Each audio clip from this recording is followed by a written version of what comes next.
borrow some space? Of course, of course. So, Fall under the table. I might sit. Is that right? Can I just leave it like? All right. Yeah. So thanks very much for the invitation. I'm very happy to be here again. So just to say something about, to situate this paper, so it departs from an existing and ongoing debate about procreative selection decisions. So these are decisions about what sort of child to bring into the world.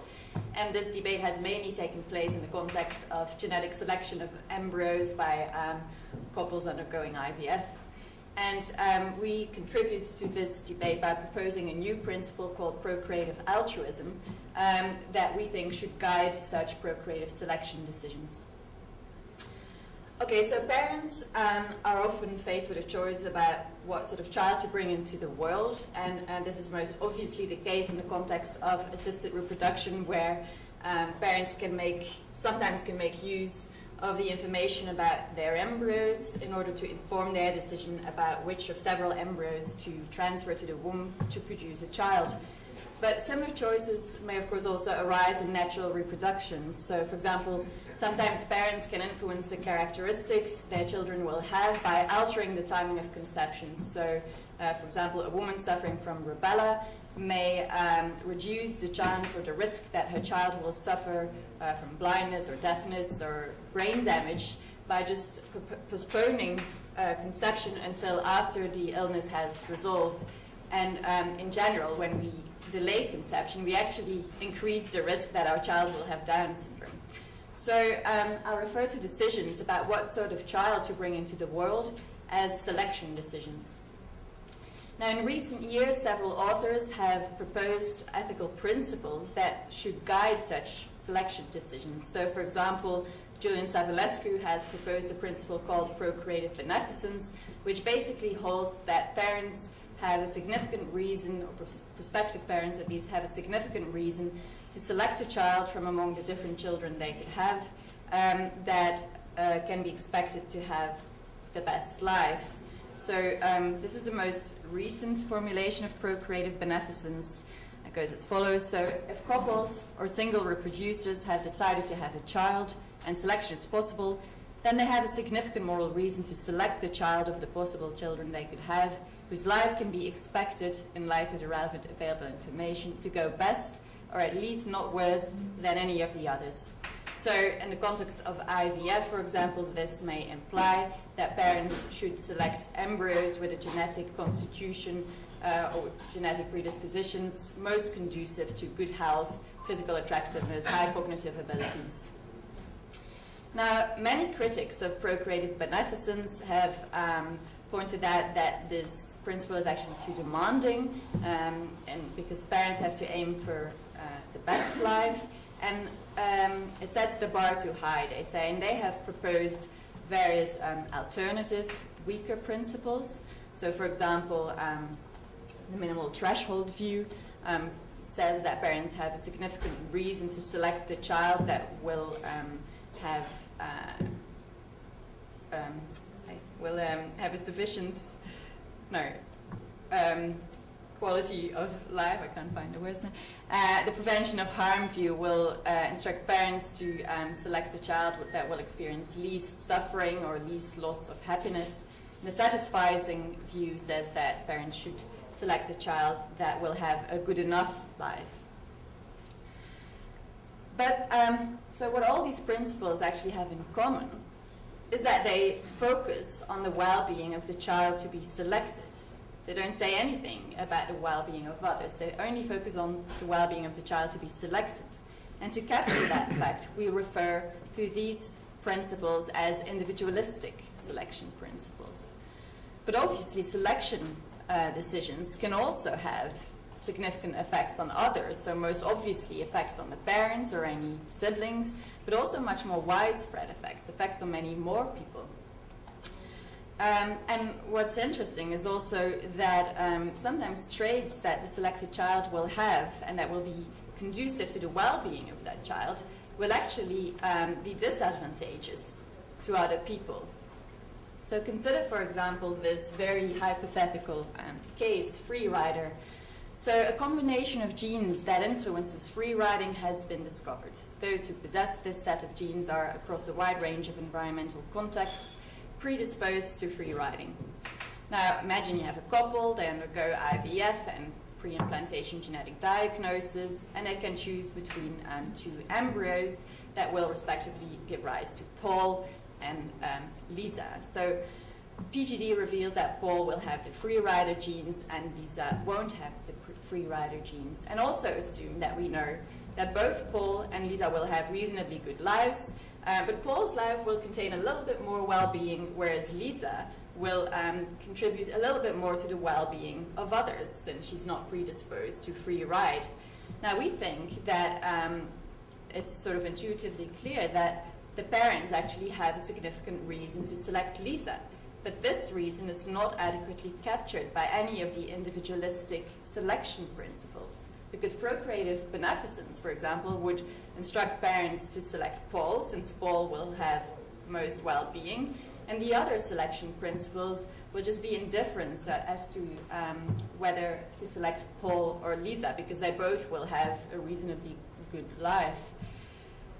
Consider another more concrete case, one that we borrowed from Jacob Alster, blood donors. So those with blood group O negative are universal blood donors. Those with blood group AB positive are universal recipients. And we can test embryos for blood group. So same scenario, couple undergoing IVF, we test the embryos. Paul turns out, well, we know that Paul will be a universal recipient. Lisa will be a universal blood donor. So again, we think that the parents have significant moral reason to select Lisa instead of Paul. Now, to capture this intuition, or one way of doing that is by adopting the following principle we call procreative altruism. So if couples or single reproducers have decided to have a child and selection is possible, they have significant moral reason to select a child whose existence can be expected to contribute more to or detract less from the well-being of others than any alternative child they could have. Now, obviously, procreative altruism doesn't capture all the moral considerations that bear on selection decisions, but it captures one that has been ignored by the existing selection decisions. So we think, so our claim is that procreative altruism should be adopted as a supplement to any of the individualistic selection principles. So the idea is that if one accepts an individualistic selection principle, one should also accept procreative altruism. And for brevity's sake, I will sometimes refer to this idea as the two-principle model. Okay, so before providing some arguments for accepting this model, just some clarification. So we think this should be, or we see this as a practically workable principle, not some guide for actions for ideal agents. We leave some questions open in our paper. So for example, we leave open who to include in others. So we think that existing people should be included and people that will exist in the future, but we leave it open, for example, whether animals should be included. Maybe we should select children that have a gene that make them vegetarians or something. We also leave open whether parents have stronger reasons not to harm rather than to benefit others through their selection decisions.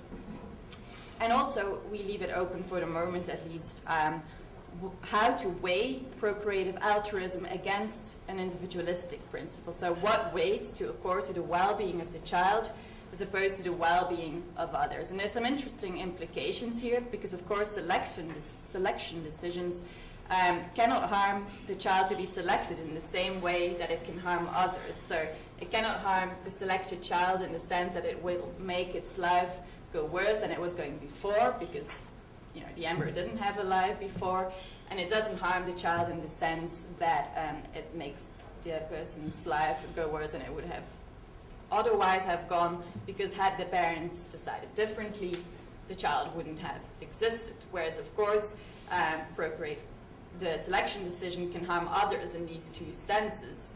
So actually reasons cited by procreative altruism are person-affecting reasons, and many people think that person-affecting reasons are actually the strongest moral reasons. So this sort of suggests that maybe procreative altruism should receive more weight than an individualistic selection principle. But then on the other hand, people also think that parents have special obligations towards their children, and that therefore they have much stronger reasons to sort of care, protect the well-being of their child. So that sort of suggests it's maybe the other way around. And this raises interesting questions about parental partiality and so forth. But we don't really say anything about this. What we want to say is that significant weight should be accorded to both the well-being of the child and the well-being of others. And then finally, we also want to point out that individualistic selection principles are not taken to be exhaustive by their defenders. So, for example, Savulescu and Kahane sort of acknowledge that procreative beneficence can sometimes be outweighed by other moral considerations. So this suggests that they might actually accept our proposal. There's nothing inherent in their theory or in their proposal that excludes or that sort of commits them to rejecting our claim that procreative beneficence should be supplemented with procreative altruism. Okay, so I've introduced procreative altruism and the two-principle model, clarified some things. So why do we think we should accept a two-principle model? Well, there's actually one main reason, and that is that it is more comprehensive than just accepting an individualistic principle alone. So it takes into account the moral reason that parents have to protect and promote the well-being of others through their selection decisions. Now, why I think there is such a moral reason, because this is of course quite controversial, and that is because, well, in general, we sort of think that people have a moral reason to protect and promote the well-being of others through their actions. And the existence of such reasons is actually also recognized in the context of parental decision-making, contexts that are quite closely related to procreative selection. So we generally think that parents should raise their child not only to have a life that contains much well-being, but also to have a life by which they sort of protect or promote the well-being of others. So, for example, we think that parents should sort of encourage moral sensitivity in their child or inculcate certain beliefs, certain values by punishing harmful behavior and by rewarding beneficial behavior. So accepting procreative altruism would sort of be a natural way to extend these common sense ideas about good parenting to the context of procreative selection. Now, in the case of one particular individual selection principle, procreative beneficence, we think there's another reason why our model is better, and that is that it is less susceptible to the self-defeatingness objection. So this is an objection that has been adduced against procreative beneficence, and there's two versions of this objection. So a first claim is that, well, if parents adopt procreative beneficence as sort of maybe this suggests that these people will be overbearing, parents, and this will actually have an adverse effect on the well-being of the child. It will actually reduce the child's well-being. And the second version sort of claims that procreative beneficence will lead to a kind of arms race. So if all parents try to maximize the well-being of their child by selecting a taller child, then in the end, none of these children will have higher well-being because they will all be equally tall, and tallness is only good if you have more of it than others, and so forth. So we think our model is less susceptible to these objections, because first of all, there is no excessive focus on the child's well-being, as it also instructs to focus on the well-being of other people. And secondly, because it also requires us to take into account any adverse effects on others by giving our child certain positional goods, such as height. Okay, so just in the remainder of this talk, I'm not sure how long I have. 5. Yeah. Okay, I'm just going to consider a few objections. I think many more will come up during this discussion, but one of the main ones as well, is this principle really applicable, especially in objection, that when we think of applying the principle or the model in the context of genetic selection. So, of course, our genetic knowledge is and will remain incomplete. We don't know much about traits that are conducive or detrimental to well-being. Also, whether a trait will actually be expressed will depend on environmental factors, not only on whether someone has a particular gene. And then, of course, there's also a further complication. The effect on well-being will also depend on environment, for example. So say you have a society that is threatened by extinction. If we create children that will have a gene for promiscuity, this may actually have social benefit, social good effects. But in a flourishing society that sort of whose good functioning sort of depends on stable family structures, promiscuity might be a bad thing socially. The well-being effects might also depend on social role of the person. So, for example, if you have compassion, that might be a good thing for others. If parents or priests have compassion, might be a bad thing if a judge has a lot of compassion. But what we want to say about is that, of course, these difficulties place some restraints on how a model can be applied in the context of genetic selection. So in these complicated cases, it's true, but some severe mental disorders. And also, of course, it's true that that there are cases where it is quite simple, or not simple, but simpler to sort of guess to sort of select the right traits and sort of guess a little bit the well-being effects of these traits. So the blood group example showed this. Another example might be, it's not entirely clear, but is a pension case. So this is outside of genetic selection. So I was told by economists that it's better that parents have children at a younger age for the pension system, because they can contribute much earlier to the pension system. Whereas, on the other hand, it might be better for the child if the parents have the child at a later age, because parents have more money, have a stable, have a house and this and that, so they can provide better care for the child. So, so here maybe we also have to think about applying the principle outside of genetic selection, where we may have more useful information about well-being effects. Anyway, quickly, I might skip this one because it's too similar to the previous one, but another objection might be that our model is actually redundant. So I gave the example of focusing on a few traits, for example, schizophrenia or certain mental disorders or diseases that are bad for the well-being of the person and bad for society.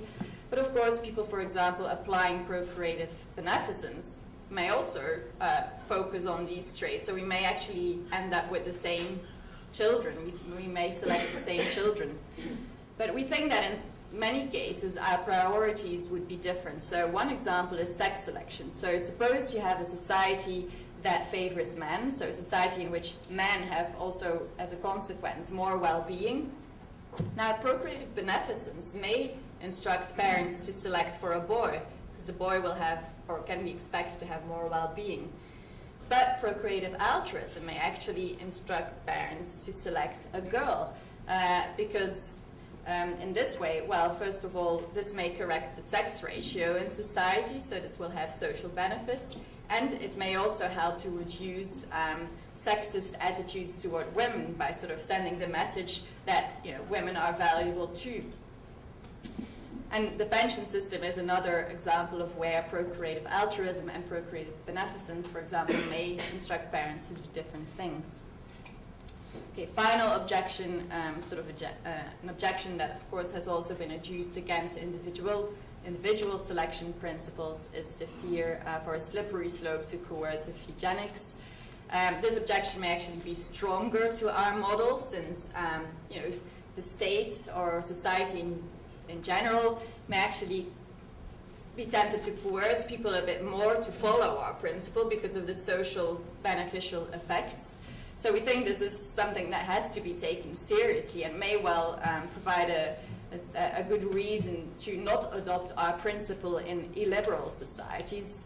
But we think that in liberal societies, procreative autonomy is sort of more or less well protected, and also parental autonomy in, regarding moral education is quite well protected, and we just think there's some reason for optimism to think that such a slippery slope wouldn't occur. But it's a concern that has to be taken seriously, and we may have to, put safeguards in place to avoid such a slippery slope. Okay, so just to conclude, we just think that the selection debate has focused a bit too much on the well-being of the future child, not enough on the effects of selection decisions on the well-being of others. So our claim is if one should adopt an individualistic selection principle, then one should also adopt procreative altruism. There are legitimate concerns, such as the one about slippery slopes of coercive eugenics. And we also admit, of course, that the model needs to be further refined. There's questions that need to be resolved. For example, the question how to weigh procreative altruism against the accompanying individualistic principle. Also, I think interesting questions are, should this principle guide decisions about, for example, whether to create a child or about whether to adopt an existing child? How would our principle say something about that? In general, the selection principles don't really apply to these cases, but maybe we should think about applying them to such cases, or about or applying to decisions about whether to have children at all. That was it. Thank you. Thank you. Another compelling presentation, and admirably to time. Like the previous one, it follows Friedrich Weissmann's famous remark. He invented the term hat-doffing explanations. Explanations that were so compelling, you just took off your hat to them. We've had 2 papers that are so compelling. There can't be any questions, but I see that they are. I'll go down this row, since all the questions seem to be in this row at the moment. And can I ask you again to collect the questions? We'll take the questions in turn, and you reply at the end. I mean, there are some familiar problems about altruism I think you should consider. Christmas dilemma, tragedy of the commons. So, parents will sort of face the situation that if they choose somebody with a child with a disposition towards altruism, they would have to consider what would other people do.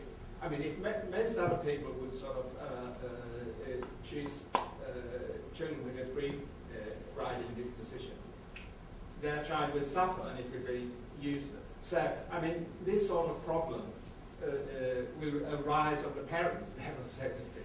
Yeah. Familiar problems about that. Yeah. Thank you. Jay? Yeah, just on your last comments about the choice to have children or not. Yeah. I think one of the natural implications of the argument you've outlined in the context of Europe having a crisis, too few babies, is that you have not only an obligation to have promiscuous daughters, but to have as many promiscuous daughters as possible. Sounds good to me. And maybe as Sarah suggested, we could also make you enjoy it in the process. Michael. I'm not sure about the precise role of the blood group donors example, because there's an update. Sorry, can you? The role of the blood group Right. donors, there's a complication in it, because it can never happen. Well, suppose it happens, this choice between universalistic donors and universalistic recipients. When you make the altruistic choice, the child also pays the price, because the chances of receiving blood are lower. So it doesn't fit well in the other examples. It's an additional complication to the question. It detracts, I mean, you have to weigh what are the benefits that suppose the child donates blood once a month, and then you do the chances that it might need, she might or he might need blood, and it will be deficient. Okay, thank you. Samstag? In a book from, I think, late 90s, Philip Pitcher made a pretty strong case for introducing a kind of Kantian principle in our reproductive procreative decisions, something like not treating future life as means, but as ends in itself. How do you think this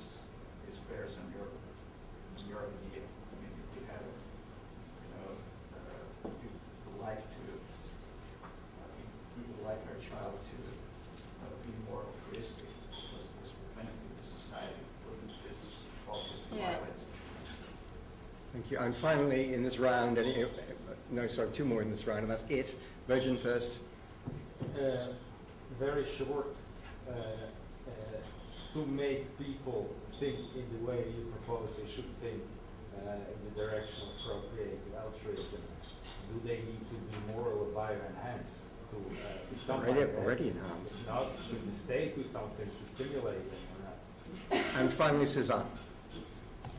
I wanted to know if there are a difference between procreative altruism and Jacob Alster's general procreative beneficence, because at least I think it was the same. Yeah. Thank you. Katrien. Okay, I'll have to be brief, I guess. I hope. Prisoner's Dilemma for free riding. I agree that might be a problem, but it's of course a problem outside of selection decisions. It's just it might apply to moral education as well. That is a problem. About the Birth dearth. sorry. Birth dearth. The baby crisis. Oh yeah, and making people. We might just induce people to have more children, by giving them child money or something. So, But your argument does apply to having more babies. yeah, well, I'm not sure. So I don't think we have really sort of thought through how our principle would apply to it. But yeah, it might instruct parents in Europe at least to have more children at an earlier age. Yeah. Blood group. Yeah, that's an interesting point. So, the fact that the child in itself pays the price is not really a problem, because we think that the well-being of the child should be weighed against altruism. But maybe your point was, if everyone does that, then there will be many more people who can't receive blood from. Then it will be more difficult to give these people blood or something. There are induced equilibrium, so England with the same answer. This is a dilemma with blood.